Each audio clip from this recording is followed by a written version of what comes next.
నీ చిత్తమే జరిగించుగాక. గెత్సెమనే తోటలో పేతురు, యాకోబు, యోహాన్లను తన శిష్యులతో తీసుకొని ఒలీవ కొండలకు దగ్గరగా ఉన్నటువంటి గెత్సెమనే తోటకు నడిపించబడి 12 మంది శిష్యులతో కూర్చొని, ఇదిగో నేను అప్పగించబడబోతున్నాను, ఇది అంధకార సమయము, చీకటి సమయము గనక మీరు మెలకువగలిగి ప్రార్థన చేయండి అని చెప్పి తనతో పాటు పేతురును, యోహాన్ను, యాకోబును వెంట పెట్టుకొని పోయి మిగతా వారిని ఒక దగ్గర విడిచి ఈ ముగ్గురిని వాటిలో వేరుపరుచుకొని కొంత దూరము వెళ్ళి మీరిక్కడ ప్రార్థించుమని చెప్పి అక్కడి నుండి కొంత దూరము వెళ్ళి, దేవుని బిడ్డలారా, యేసుక్రీస్తు వేదన పడుతున్నాడు, దుఃఖపడుతున్నాడు, నిట్టూర్పులు విరుస్తున్నాడు. ఎందుకు దేవుని బిడ్డలారా అంటే తను పొందబోయేటువంటి ఆ శిలువ మరణముల గురించి, ఆ కల్వరి శిలువలో తన ప్రాణం పెట్టేటువంటి పరిస్థితిని జయించుటకు, అవమానాన్ని, హేళనను, నిందలను, సమస్యను ఎదిరించడానికి కావలసినటువంటి శక్తిని పూడ్చుకోవడానికి గెత్సెమనే తోటలో ప్రార్థన చేస్తున్నాడు.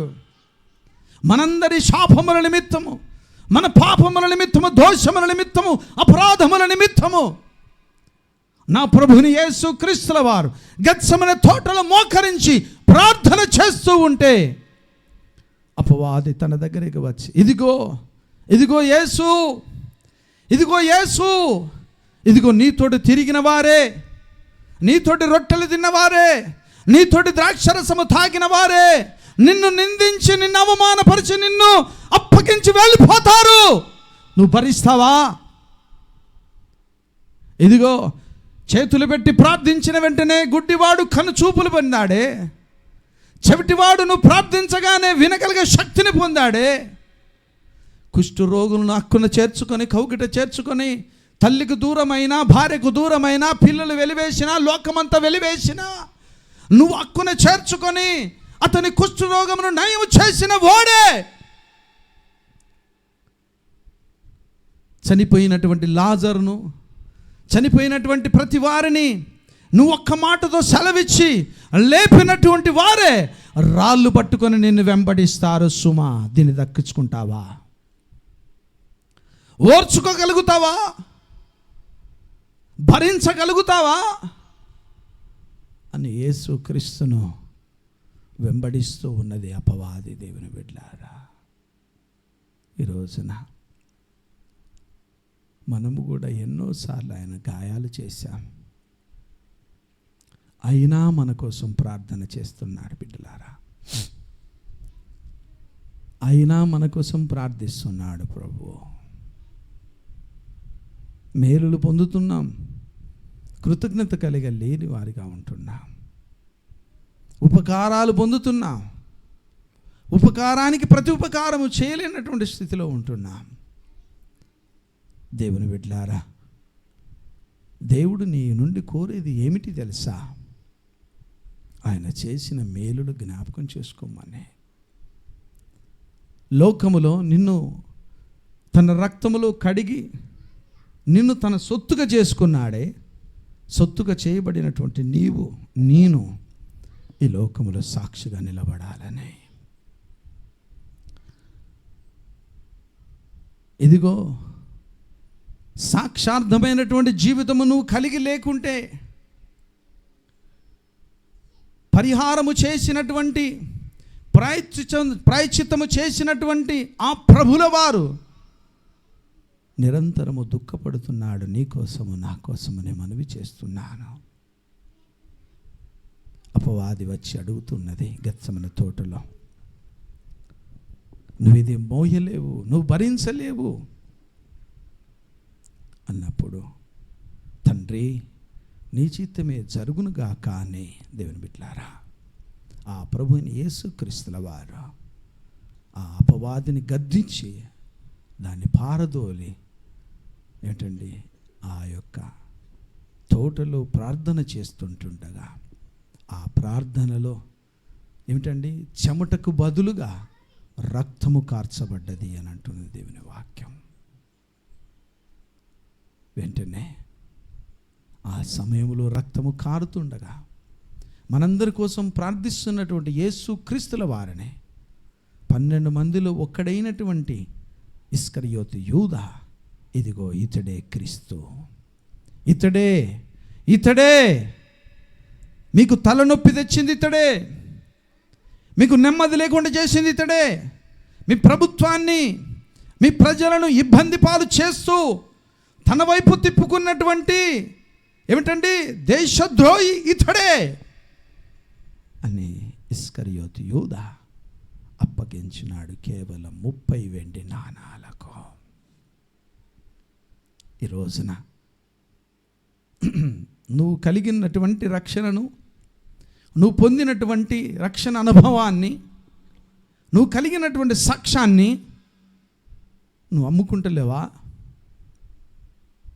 తినే కాడ, తాగే కాడ ఏమిటండి వాటిని అమ్ముకుంటలేవా? కేవలం ఒక పూట జ్యేష్ఠత్వాన్ని కూడా, ఆకలి కోసం జ్యేష్ఠత్వానికి ఇచ్చాడే. అలాంటి స్థితిలో మన చుట్టపోలు పిలిచినప్పుడు, మనం సంబరాలకు పోయినప్పుడు ఏమిటండి వారి ఆనందములో మనం పాలిభాగస్తులైనప్పుడు కూర్చొని తినలేదా? కూర్చొని తాగలేదా? తాగిన సమయంలో నీ కళ్ళు నా కళ్ళు మూయబడవచ్చు, కానీ పరమాత్ముడైనటువంటి పరమ ప్రభువు అయినటువంటి యేసు క్రీస్తు కనులకు మరుగైనది ఏది లేదని దైవ వాక్యము సెలవిస్తుంది కదా. ఆ భయం నీలో ఉన్నదా?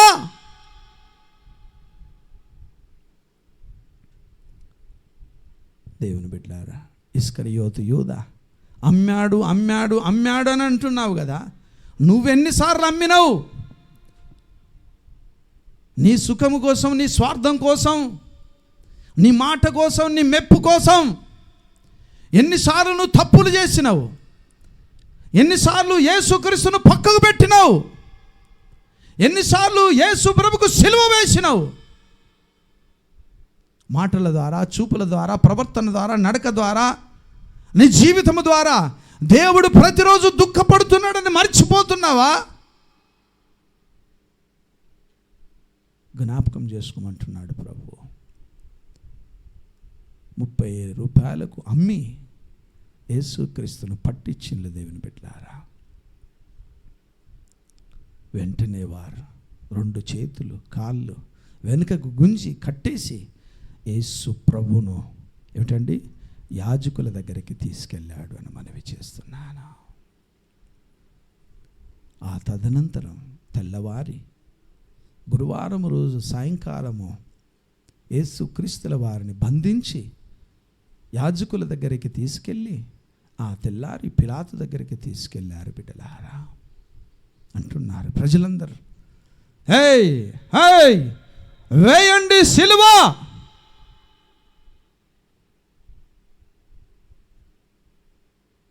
వేయండి సిలువ. ఎందుకు, ఏ తప్పిదం ఉన్నది అని పిలాతు గారు అడిగితే, మా మతం, మా ఆచారాలు, మా సాంప్రదాయాలను తూలనాడుతున్నాడు, వాటిని కొట్టివేస్తున్నాడు. అంతేకాదు మా పవిత్ర మందిరం అయినటువంటి ఏమిటండి మందిరమును కూలిస్తే 3 దినాల్లో కడతానని అంటున్నాడు. నేనే దైవ కుమారుణ్ణి అంటున్నాడు, నేనే దేవుణ్ణి అంటున్నాడు. అంతకంటే ఇంకేమి సాక్ష్యం కావాలి అని పిలాతు ముంగట కేకలు వేసినప్పుడు పిలాతు ఏమి చేయలేక యేసుక్రీస్తుల వారిని ఒకటి తక్కువ 40 కొరడా దెబ్బలకు అప్పగించినాడు. బిడ్డలారా, పిలాతు అంటాడు, ఏమమ్మా ఈ 40 కొరడా దెబ్బలు సరిపోతాయి కదా, ఎందుకు ఆయనలో ఏ దోషము కనబడతలేదే, అతడు నిరపరాధే, ఆయనలో ఏ పాపం కనబడతలేదే అని పిలాతు పలుమార్లు అన్నా కూడా ప్రజలందరూ అంటున్నారు, అతనికి సిలువ వేయండి, అతనికి సిలువ వేయండి. సిలువ వేసే సమయంలో కూడా ఏమిటండి పిలాతు భార్య వచ్చి అంటున్నది, ఏమయ్యా పోయిన రాత్రి నేను అతని గురించి కలగన్నాను, ఆ కలలో ఆయన నిర్దోషిగా నిలబడ్డాడయ్యా. Praise the lord. హల్లెలూయా, హల్లెలూయా. ఏమిటండి, ఆయనకు ఏ హాని తలపెట్టకు, ఆయనకు ఏ హాని దోషము నిరూపించకు. ఎందుకంటే మనకు కుటుంబం ఉన్నది, మనకు పిల్లలు ఉన్నారు, ఆ పాపం మనకద్దయ్యా అని పిలాతును బ్రతిమలాడుతుంది భార్య.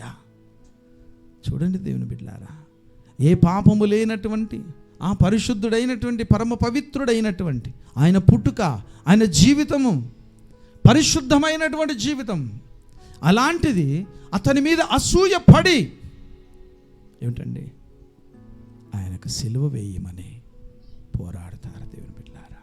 పిలాతు అంటాడు, ఇదిగో మీ పండుగ దినమున ఒకరిని విడిపించే అధికారం నాకు కలదు.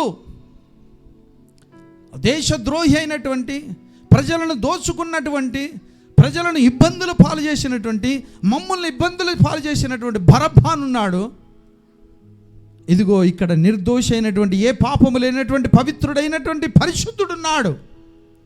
మీకోసము బ్రతికేవాడున్నాడు, మిమ్మల్ని దోచుకునేవాడు ఉన్నాడు. ఇదిగో ఈ పండుగ సందర్భముగా నేను యేసుక్రీస్తుల వారిని విడుదల చేస్తాను అని అంటాడు. దేవునికి స్తోత్రం, హల్లెలూయా. ఏంటండి, దొంగ అయినటువంటి, ఖైదీ అయినటువంటి, ఏమిటంటే ఎన్నో ఇబ్బందులు పెట్టినటువంటి బరబ్బా ఒక పక్కకు యేసుక్రీస్తుల వారు ఒక పక్కకు ఉంటే ప్రజలందరూ ఏం కోరుకుంటున్నారంటే, మాకు బరబ్బాను విడిపించండి, యేసుక్రీస్తును సిలువ వేయండి. ప్రైజ్ ది లార్డ్, హల్లెలూయా. చూడండి, లోకము కూడా ఎలాంటిదండి, లోకం ఎట్లుంటుందండి, ఎవరి పక్షాన్ని ఉంటుంది లోకము? మనం ఎవరి పక్షాన్ని ఉంటాను? మాటకారంతో ఉంటాను, డబ్బున్నోంతో ఉంటాను, బలమున్నోంతో ఉంటాను, బలగమున్నోంతోనే ఉంటాను. వాని మాటనే న్యాయం, వాని మాటనే చెల్లు. కానీ న్యాయమున్నోని పక్షమున ఉండడు, నీతి ఉన్న పక్షమున ఉండడు, ఎవడు సాక్షిగా రాడు. ఈ రోజులలో ఎవరిది రాజ్యం? దొంగలది. ఈ రోజున ఎవరిది? వ్యభిచారులది. ఈ రోజున ఎవరిది? మోసగాన్లది. ఈ లోకము వశము అయిపోయింది. కానీ పరిశుద్ధులది కాదు, నీతిమంతులది కాదు, యథార్థవంతులది కాదు, న్యాయవంతులది కాదు లోకం. అందుకే అలనాడు నిర్దోషి అయినటువంటి ప్రభు అయినటువంటి యేసుక్రీస్తును సిలువ వేయమన్నారు. మేము వానితో ఎన్నన్నా దెబ్బలు తింటాం, చీవాట్లు తింటాం, దోచుకున్నా మేము అనుభవిస్తాము, కానీ మాకు బరబ్బానే కావాలని అన్నారు. ఈ రోజున మంచికి స్థానము లేదండి, న్యాయానికి స్థానము లేదు, యథార్థకు స్థానము లేదు. ఎవరికి ఉన్నది? అబద్ధాలకు, మోసాలకు, దగాకోరులకు, ఏమిటంటే దొంగలకు లోకములో స్థానం ఉన్నది.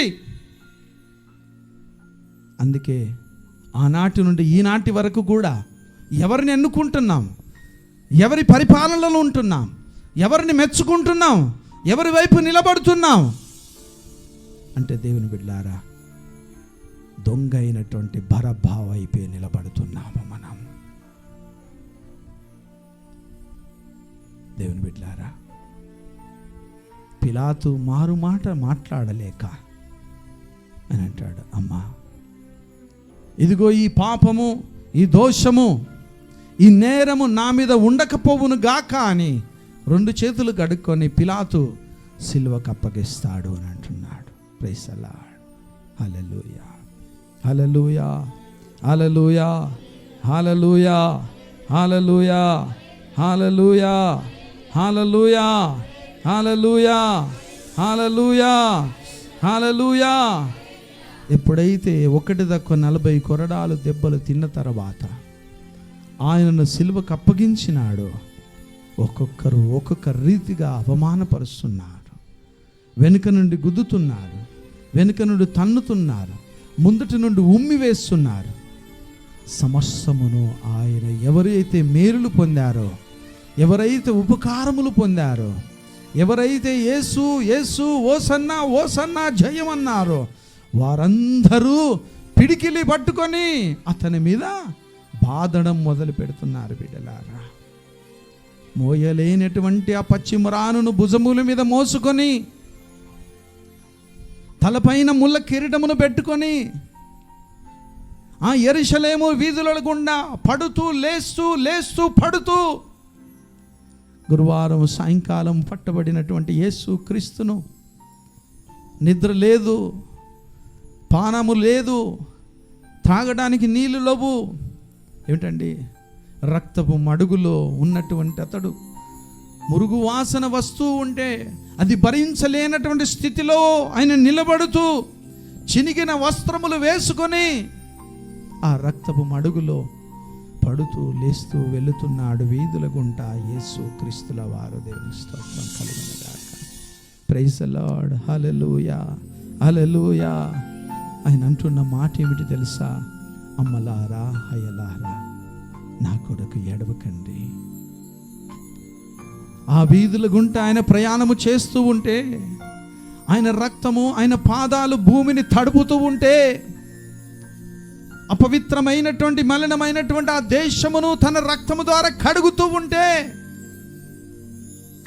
లోకమంతా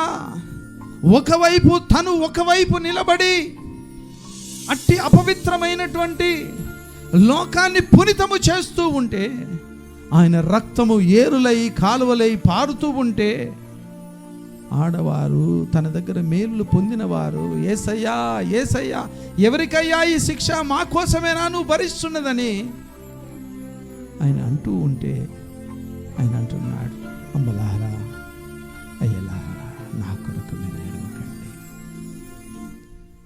మీ కొరకు మీ పిల్లల కొరకు ఏడవండి అని అంటున్నాడు. బోరున విలపిస్తున్నది, లోకమంతా ఏడుస్తూ ఉన్నది, కన్నీరు గారుస్తూ ఉన్నది. అయ్యా, నువ్వు ఏం చేసినవని నీకు శిక్ష, ఎవరి దగ్గర దోచుకున్నావని శిక్ష, ఎవరి దగ్గర లాక్కున్నావని నీకు శిక్ష, ఎవరిని మోసము, ఎవరిని దగా చేసినవని శిక్ష అని ఏడుస్తూ ఉంటే, దేవుని బిడ్డలారా, ఈ రోజున యేసు క్రీస్తుల వారు మారు మాట్లాడకుండా తనకు ఇచ్చినటువంటి శిక్షను అనుభవిస్తూ ఆ గొల్గోత కొండ మీదకి ప్రయాణమై వెళుతాడు. దేవుని బిడ్డలారా, ఆ ప్రభుని యేసు క్రీస్తుల వారిని బట్టలు ఊడదీసి ఆ పచ్చి మ్రానుకు ఆ యేసు క్రీస్తును తన అరచేతులు చాపి ఆయన పాదముల మీద, ఆయన అరచేతుల మీద శిలలు దిగగొట్టి, మేకులు దిగగొట్టి ఆయన ఆ గొల్గోత కొండ మీద వేలాడదీస్తారు. బిడ్డలారా, తల్లి వస్తుంది, శిష్యులు వస్తారు, తన దగ్గర మేలులు పొందిన వాళ్ళందరూ వస్తారు. దేవుని బిడ్డలారా, మేలులు పొందినటువంటి ప్రతి బిడ్డ యేసు క్రీస్తు పాదాల దగ్గరికి వచ్చి కన్నీళ్లు గారుస్తూ ఉంటుంది. అయ్యా, ఎవరవయ్యా అనేవో, ఎవరవయ్యా అనేవో. స్తోత్రం యేసు, నీకు స్తోత్రం. నన్ను పాలించు యేసు, నిన్ను ఎవరని అడిగితివి, నన్ను పాలించు యేసు, నిన్ను ఎవరని అడిగితిని, సాత్యవంతుడా, సదమేలులు చేయువడా, సదమేలులు చేయువడా, నన్ను పాలించు యేసు, నిన్ను ఎవరని ఎగితిని. అమ్మా, ఇది దేవుని యొక్క శిలువ వేయబడ్డ రోజు.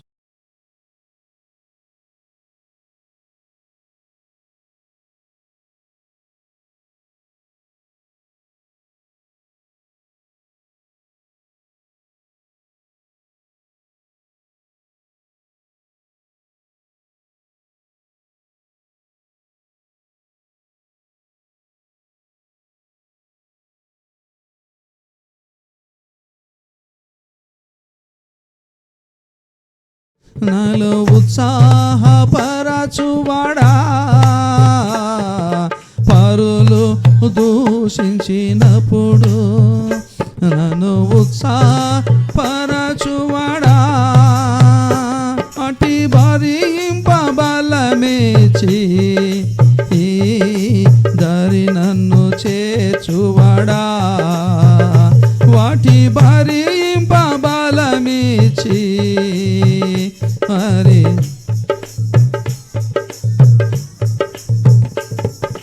నన్ను పాలించు యేసు, నిన్ను ఎవరని గీతిని. హల్లెలూయా. ఏమిటండి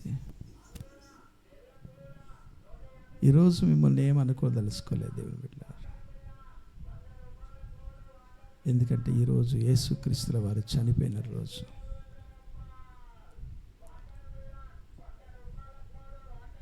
నా ప్రభుని యేసుక్రీస్తు పైన ఆకాశమునకు కింద భూమికి మధ్యలో వేలాడబడి అంటున్న మాట ఏమిటంటే, అమ్మలారా అయ్యలారా, ఎవరైతే దూషించింలో, ఎవరైతే ఉమ్మి వేసింలో, ఎవరైతే పిడికిలతోని అతని బాధిన్లో, ఏలన చేసింలో, ముఖం మీద గుడ్డ కప్పి అట్టి ఏలనన్నిటినీ, నిందలనన్నిటినీ, దూషణలన్నిటినీ తండ్రితో సెలవిస్తున్నాడు. తండ్రి, వీరేమి చేయుచున్నారో క్షమించుమని అంటున్నాడు. బిడ్డలారా, ఈ రోజున దేవుని బిడ్డలారా, నీవు ఎన్నో పర్యాయములు, ఎన్నో విధములుగా నీకోసము ఆ సిలువనెక్కినటువంటి క్రీస్తును పలుమార్లు గాయపరిచిన, అవమానపరిచిన, ఆయనను నిందించిన, ఏలన చేసిన, ఏమిటండి తండ్రి పలికే మాట ఏమిటో తెలుసా?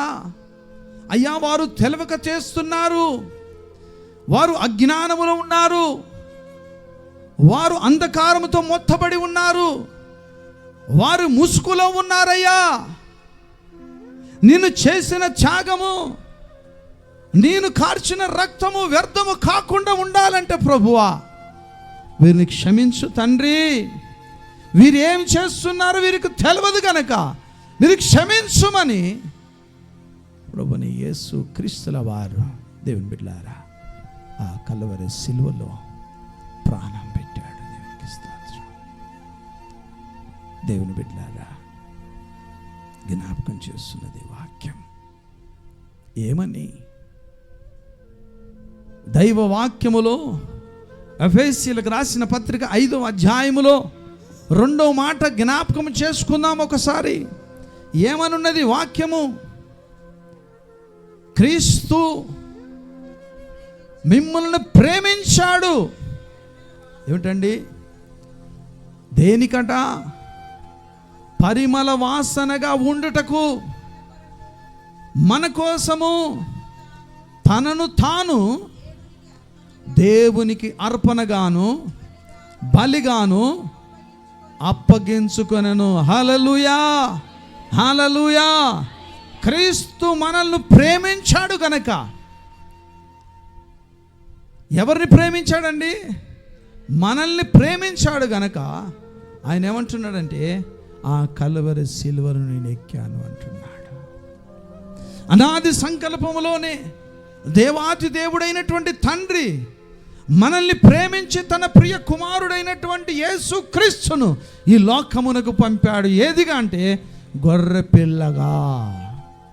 బాప్తిజం ఇచ్చి యోహాను ఆ యూదా అరణ్యములో యోర్దాను నదిలో బాప్తిజం ఇస్తూ ఉంటుండగా బాప్తిజం తీసుకోవడానికి వస్తూ ఉన్నటువంటి యేసు క్రీస్తును చూసి బాప్తిజం ఇచ్చి యోహాను పలుకుతున్న మాట ఏమిటంటే, ఇదిగో లోక పాపములు మోసుకొని పోవు దేవుని గొర్రె పిల్ల, ఇదిగో దేవుని గొర్రె పిల్ల అని ప్రకటన చేస్తున్నాడు. దేవుని బిడ్డలారా, ఎవరి నిమిత్తము?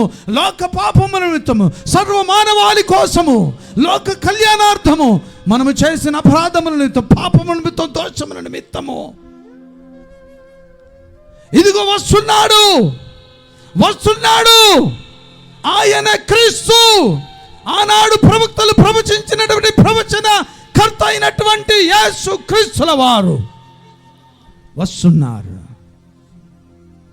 ఆయన గొర్రె పిల్లగా వస్తున్నాడు. రోజున ఆయన నిన్ను నన్ను ప్రేమించి ఆ కల్వరి శిలువలో ఎక్కాడు. దేవుని బిడ్డలారా, దేవునికి మహిమ. ఎందుకు ఎక్కాడు? దేవుని బిడ్డలారా, ఎఫెసీయులకు రాసిన పత్రిక, ఎందుకు ఆ కల్వరి శిలువలో ఆయన మన కోసం బలి అయినాడు? దైవవాక్యం అంటున్నది, 2వ అధ్యాయము 1వ వచనములు ఇలాగున్నది, మీ అపరాధముల చేతను పాపముల చేతను మీరు సచ్చిన వారై ఉండగా. ఏమిటి బిడ్డలారా, ఎలా ఉన్నామట? మనం బ్రతికి ఉన్నాము, కానీ సచ్చిన వారమే, మృతులమే, జీవచ్ఛవములమే. అందు నిమిత్తము దేవుడు చచ్చినటువంటి మన జీవితములను పునర్జీవింపజేయడానికి, మనల్ని బ్రతికించడానికి ఈ లోకానికి ఆయన గొర్రె పిల్లగా అవతారం ఎత్తి తనను తాను రిక్తునిగా, తనను తాను దాసుని స్వరూపమును ధరించుకొని ఈ లోకానికి నడిపించబడ్డాడు. ఫిలిప్పీయులకు రాసిన పత్రిక 2వ అధ్యాయము 6వ వచనములో లేఖనము సెలవిస్తూ ఉన్నది. ఎందుకు వచ్చాడు? ఎందుకు ఆ సిలువనెక్కాడు అంటే, దేవుని బిడ్డలారా, నీ కోసము నా కోసం 2026 సంవత్సరాల క్రితమే ఆయన మరణించినాడు. బిడ్డలారా, జ్ఞాపకం చేస్తున్నాను. ఈరోజు శుభ శుక్రవారం, ఆయన మరణించినటువంటి దినం. నీ జీవితంలో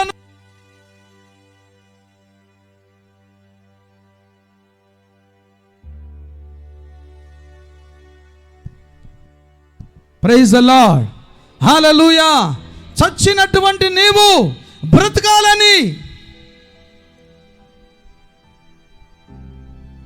నీ కోసము నా కోసం ఆ కల్వరి శిలువలో ప్రాణం పెట్టినాడు. బిడ్డలారా, ఏమంటున్నాడు? ఆయన మిమ్మును క్రీస్తుతో కూడా బ్రతికించను. హల్లెలూయా, హల్లెలూయా, హల్లెలూయా, హల్లెలూయా. అర్హత లేకున్నా ప్రేమించావు, ఇది కేవలం నీ కృపయే. యోగ్యత లేకున్నా హెచ్చించావు, ఇది చప్పట్లు. అర్హత లేకున్నా ప్రేమించావు, ఇది కేవలం నీ కృపయే.